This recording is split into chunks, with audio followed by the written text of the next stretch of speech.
Smogon wants to add a controversial freeze clause to their competitive singles metagames. A freeze clause means that two Pokemon on your team cannot be frozen at the same time.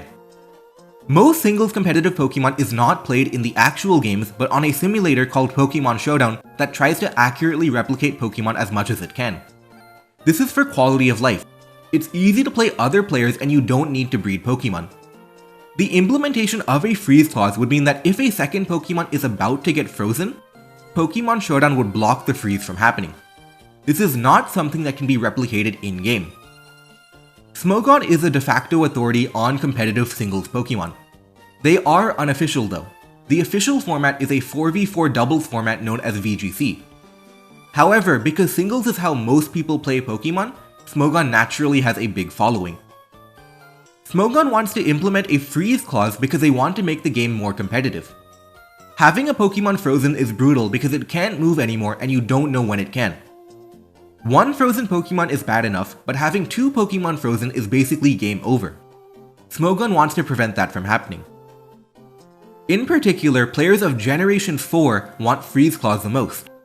In Generation 4, Jirachi is a common Pokemon and has a 20% chance to freeze with Serene Grace Ice Punch if it chooses to run that move.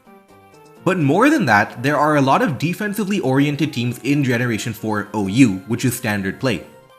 Oftentimes, these teams can sit and spam Ice Beam with Pokemon like Latias or Clefable until they get a freeze. The game becomes uncompetitive and can turn into a game of seeing who can freeze first. And because freeze is mechanically the same from generations 3 to 8, why not add a freeze clause to all these generations? However, it's controversial for a very obvious reason. What authority does Smogon have to change the code of the game?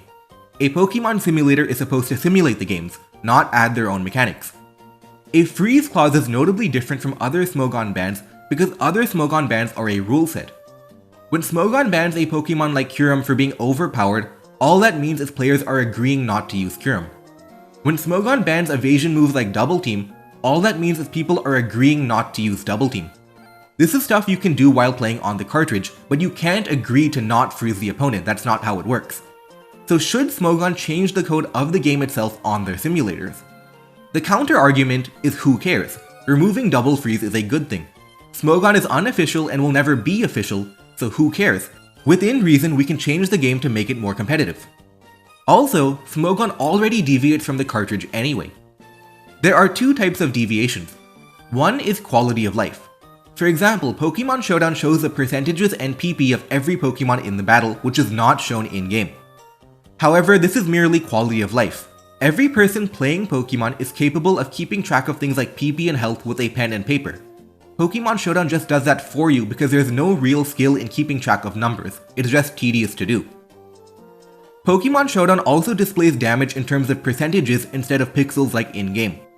But this is essentially a form of agreement too. Both players can agree to share their percentage damage with the other, so it's not implementing anything physically impossible to do. The comparison between quality of life change mods and a freeze clause game mod isn't too meaningful. However, the second type of deviation is the big one and is the deviation of mechanics. The most notable example is Sleep Clause, which has been implemented on Smogon for a long time. If you put a Pokemon to sleep, you cannot put another one to sleep. For the most part, this is an agreement. You can simply agree to not use Spore a second time. However, the edge cases make Sleep Clause a violation of cartridge mechanics. For example, what happens if you're on-court into Spore when a Pokemon is already asleep? Sleep Clause blocks the sleep from happening. What happens if Relic Song tries to put something to sleep when one Pokemon is already asleep? Pokemon Showdown would block the sleep. This is a big one. If we have Sleep Clause, we clearly don't care about being completely cartridge accurate, so what objection do you now have to Freeze Clause? An alternative would be to say, you know what, Sleep Clause isn't cartridge accurate and we should fix that. We should remove Sleep Clause and ban sleep altogether because it's an overpowered mechanic. But as it stands, Sleep Clause does exist, so how can you say you're okay with one but not the other? In fact, Freeze Clause itself already exists in Generations 1 and 2. In Generation 1, you cannot naturally thaw from freeze, so it's essentially a one-hit KO move. 2 freezes is even more game-breaking than any other generation, and Freeze Clause was introduced in Generation 1 long ago.